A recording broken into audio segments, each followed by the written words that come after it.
Oklahoma's new liquor laws take effect. A man dies of electrocution in the Bricktown Canal, and the OU Food Pantry is having a Red River rivalry of their own. This is OU Nightly.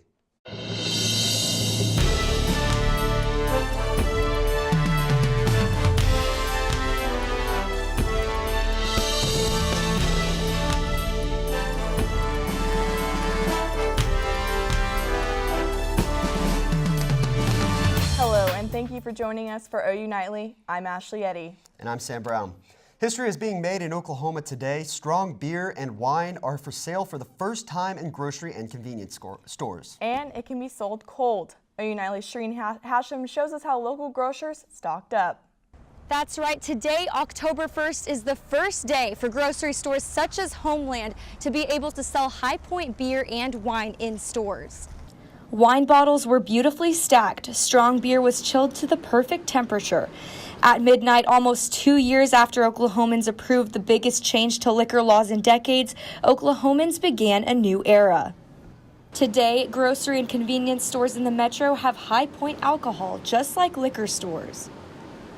Homeland manager Val Schluter is ready for the expected rush. It's going to do great things. The strong beer, everyone's excited about it, and everyone's excited about the wine, also being able to buy wine in a grocery store. Although this means good things for grocery and convenience stores, this new law may put liquor stores in jeopardy. I think we are taking massive steps to adapt. I'm not sure everywhere is.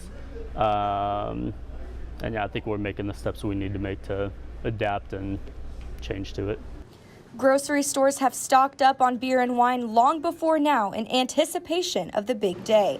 Homeland's manager told me that customers have been camping out since last night for this morning's opening at 6 a.m. to buy beer and wine. Back to you.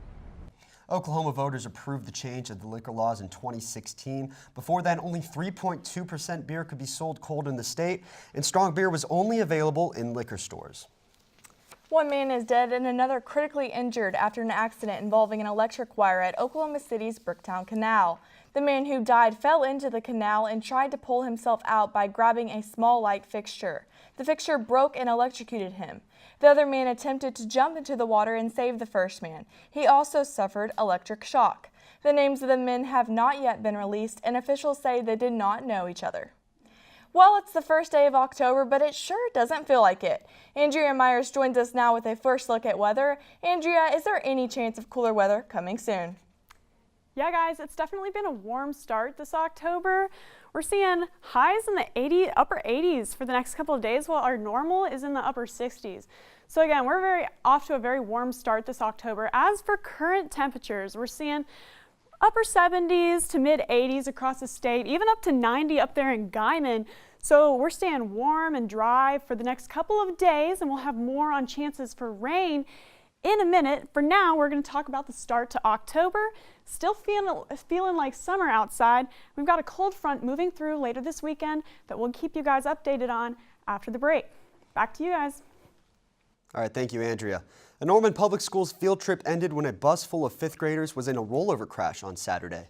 The students from Cleveland Elementary were on their way to SeaWorld for an annual trip when the bus rolled over and struck a fence. While 5 students and 2 staff members are hospitalized in Texas right now, many of the other students returned to school today. Additional counselors were on hand today at the school. And as the Brett Kavanaugh investigation continues, President Donald Trump gives his input. Austin Hernandez joins us in the News Center with the details. Austin. Today is the first day of the new Supreme Court term, and all 8 justices will be going back to work. The question now is, will they be getting a 9th justice soon?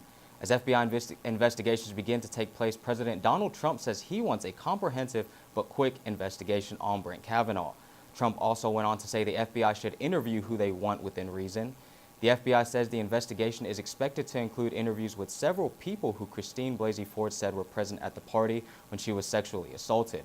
One thing the interviews won't include is Kavanaugh's drinking history. Also in Washington today, President Trump awarded the military's highest honor to a former U.S. Army medic and Green Beret. Former Staff Sergeant Ronald J. Schurer was presented with the Medal of Honor during a ceremony at the White House.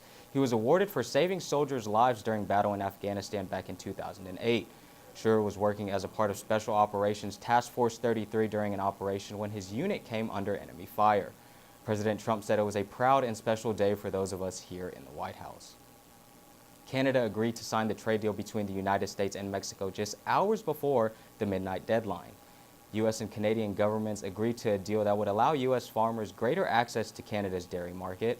The deal also addresses concerns about potential U.S. auto tariffs and has a sunset clause that would kill NAFTA after 5 years, unless all three countries agree to renew it. This fulfills President Donald Trump's campaign pledge to renegotiate NAFTA. The new deal will now be known as the United States-Mexico-Canada Agreement. And today marks the one-year anniversary of the Las Vegas shooting, with several memorial ceremonies being held. Back to you on the studio. Thank you, Austin. According to an education professor's recent policy paper, Oklahoma could save nearly $27 million by consolidating its school districts. James Matchell, the dean of the University of Central Oklahoma College of Education and Professional Studies, released a report titled Right-Sizing Oklahoma Districts. In the report, he points out the fact that Oklahoma had about 3 times the number of districts of other states with similar enrollment size. The report recommends consolidating some of the 390 districts that have less than 1,000 students. Matchell says the $27 million would be saved if there were only 200 school districts. The transformation of OKC into a luxury destination is being ramped up. We'll have more details on the groundbreaking of the latest project. Plus, how students across the country are using the power of music to inspire change. Stay with us.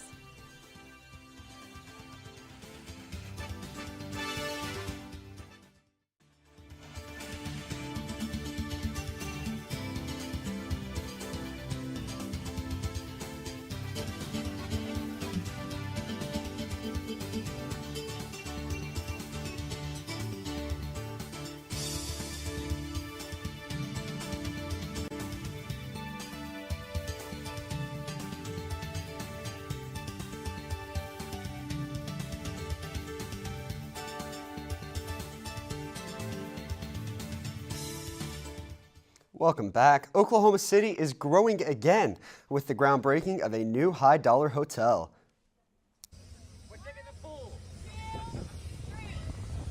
The Omni Hotel and Resort broke ground today after 3 years of developing. The 17-story building will have 600 rooms, a rooftop pool, and 7 new food offerings for downtown along Broadway Avenue. The Omni is connected to the new Convention Center and Scissortail Park, which is already under construction. These projects are the latest phase in the city's mission to transform downtown Oklahoma City into a luxury destination. Places for people to have fun. The hotel is expected to be open in the summer of 2020. And UC Gax either advanced yesterday to the final competition or moved no further. Olivia Whitehead joins us now in the E-Report. That's right. Let me see you work as hard as the freshmen have for the university's sing competition.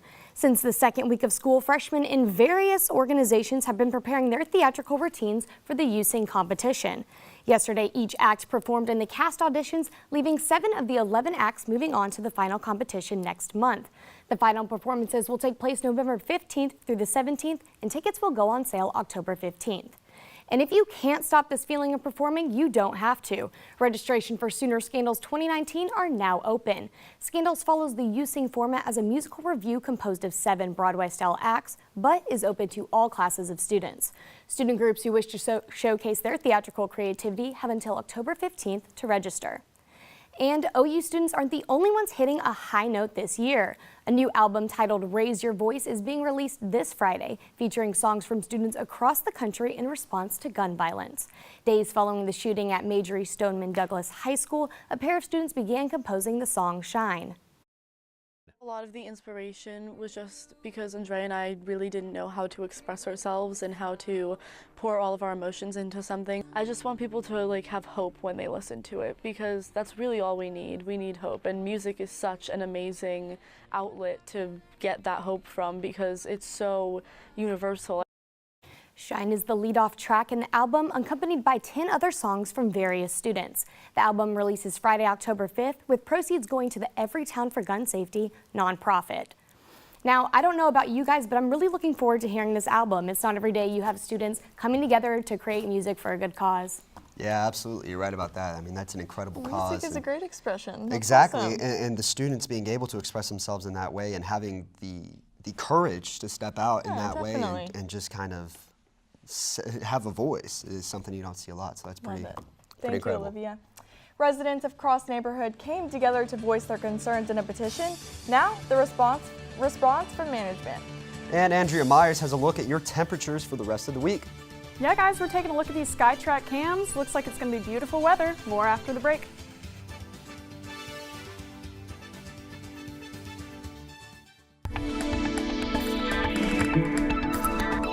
Hey guys, welcome back to OU Nightly. We're taking a look downtown here at our skyline camera. Take a look at that beautiful view. We've got partly cloudy skies right now, but it's overall beautiful weather in the mid 80s. So if you guys are wanting to go out and about, maybe check out downtown, go to Bricktown, or go on a hike. Today's a perfect day because it feels like summer weather, but when are we going to get that fall weather coming in?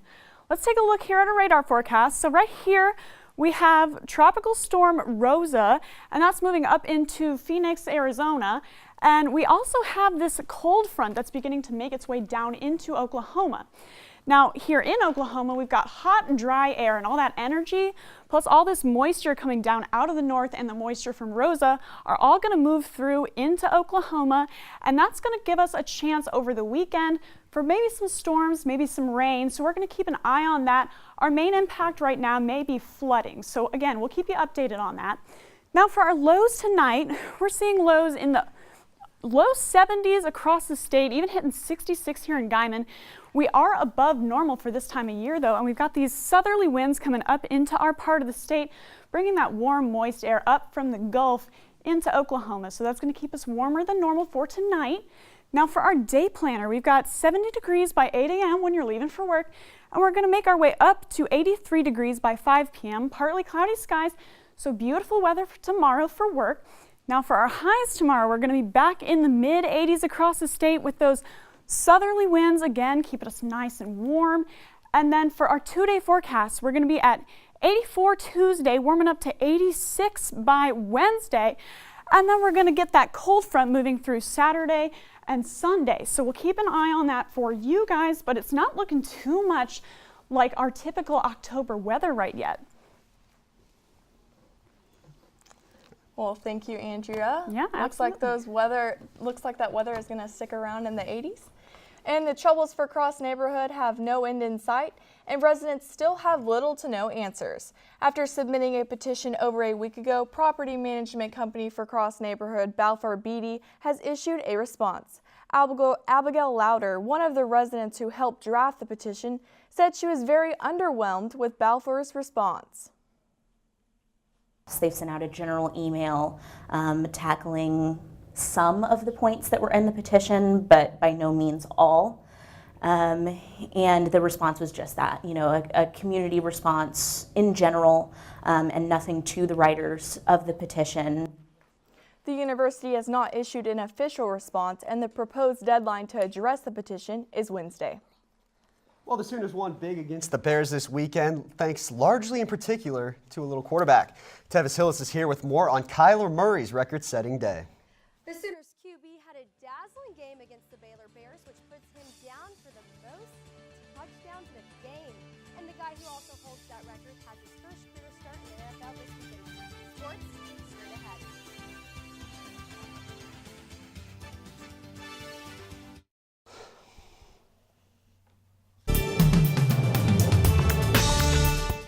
The Sooners got back to some Big 12 football Saturday and sicked the Baylor Bears, but fell to the 7th spot in the AP polls. Kyler Murray also won Big 12 Offensive Player of the Week for the 3rd time. Madeline Roberts and Josh Callaway watched Murray up close. The Sooners are 5-0 on the season after defeating the Baylor Bears 66-33 here today in their conference home opener. And Josh, that was a pretty big win, bigger than most of us were probably expecting to see today. The spread was 23. We sent a game to you this morning that spread was probably too big. It's going to be closer than 23, right? Mm-hmm. No, Baylor scored. We thought they would score. They did score points. OU's offense just went crazy today. 66 points, as you mentioned. Can't predict that. That's an insane total. Yeah, a lot of points. Josh, what do you think was the key to them scoring that many points today? You know, I hate to just go obvious answer here, but Kyler Murray, good God, man, he went crazy. Didn't start the game because he was late to practice on Friday. He went 7 touchdowns, 6 through the air, over 400 total yards of offense. He went nuts on the Baylor Bears today. He had kind of not his best game against Army, made up for it in a big way today. He made almost no mistakes. You very well could see him in New York at the end of the season. Probably. And hey, the run game looked a lot better today, too. Kennedy Brooks, a guy we probably didn't expect to have a big game, did. He had 2 touchdowns. Yeah, he was great. Also in the air, Marquise Brown and CeeDee Lamb both had big games. That's unusual. Usually it's Lee Morris one as of well. them stepping out. Lee Morris as well had 2 touchdowns today. So overall, a really good showing from this offense. And the defense as well, making up for last that week. bad, yeah. Lackluster performance against Army last They week. gave up 33 points today, but it's a little deceiving. They played a little better than that. And some of those points were kind of near the end of the game Yeah. when, you know, second, third stringers were out there on the field. Definitely. Well, that is it from us today, but tune in next week for the Red River Showdown in Texas. In the last 4 soccer Bedlam games, the score has been 2-1 in OSU's favor, but it was time for the Sooners to take back the crown. Late in the second half, OU was down, but then scored a pair of goals to take the win over ranked Oklahoma State. Upperclassmen Emily Parker and Christina O'Donnell lifted the team to the win. This puts OU in second place in the Big 12 standings. And OU Golf hosted the annual Schooner Fall Classic over the weekend, while OU finished in third place at -21. Their Saturday score was in the lowest in school's history. Alabama cruised to a 17-shot win over runner-up Texas. And for all you Sooner sports news, be sure to check out this week's Sooner Sports Pad.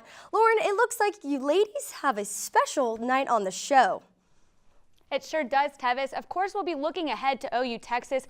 Colin and I will share our favorite memories from the Red River Showdown, but the Sooners women's teams are in full swing too. On tonight's show, volleyball stars Paige Anderson and Kara Morikawa stop by the studio. We'll also look back at a huge weekend performance from the soccer and women's golf teams. And we get it up close and personal with softball superstar Jocelyn Allo. The show runs all week on Fox Sports Oklahoma, and you can catch it right here on OU TV tomorrow at 5, right after our newscast. Back to you. And it wouldn't be a Monday without a Baker Mayfield update. Mayfield had his first career start with some highs and lows. The former Sooners QB threw 2 touchdown passes but had 4 turnovers. Still, Mayfield put 42 points on the board, but the Browns lost to Oakland 45-42 in OT. And the U.S. fell terribly short again at the Ryder Cup. After taking 3 of the first 4 matches on day 1, the Europeans blitzed them the rest of the way. Sunday on the 16th hole, Phil Mickelson dumped a tee shot in the water, which sealed the deal for a European win. The U.S. team has not won on the European soil since 1993. Thank you, Tevis. The OU Food Pantry is having a little Red River rivalry of their own. Find out how you can help take down the Longhorns next.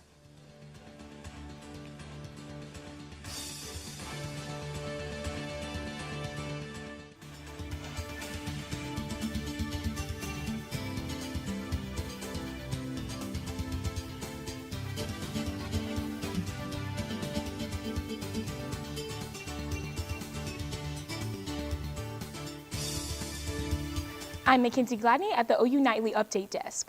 California Governor Jerry Brown has approved the nation's strongest net neutrality law, which prompted a lawsuit by the Trump administration. The law would stop internet providers from favoring certain content on websites. The U.S. Department of Justice argued the law creates anti-consumer requirements that go against the federal government's approach to deregulating the internet. It is set to take effect January 1st. For more updates, follow OU Nightly on social media. Back to you. Thanks, Mackenzie. The Red River Showdown isn't just taking place on the football field. The OU Food Pantry is having their own showdown with UT Food Pantry. 2 organizations are competing to see which pantry can collect the most donations before the big game this weekend. OU Food Pantry is looking for non-perishable food items and small toiletry items. Now this is a different kind of showdown. Not only are they trying to beat Texas, they're also fighting hunger. On OU's campus, about 40% of students face food insecurity. I'm totally hoping that we can crush them on the football field and also beat them at the canned food drive. It'd be great to be able to beat them in 2 ways. Drop-off locations will be scattered all across campus, but you can also drop off food at the OU Food Pantry. The Food Pantry Showdown ends this Friday. Well, hopefully we can beat them. Yeah, we better. We might as well. Fun fact of the day, Andrea, the month of October is just starting. Yeah. Okay, so our weather fact for today is that on average, October experiences 8 80-degree days and 1 90-degree of the whole month. So hopefully we got them out of the way this week. We've had a lot this week. Yeah, we so- have. So Yeah, hopefully and that rain. cold front, gets it out of the way, and we're back into fall weather after that. Hopefully some Love fall. cardigans we'll start putting on. Yeah. Hopefully so. Awesome. Well, thank you so much for watching OU Nightly, brought to you by Gaylord College at the University of Oklahoma. We'll see you back here tomorrow night live at 4:30. Have a great evening. Good night.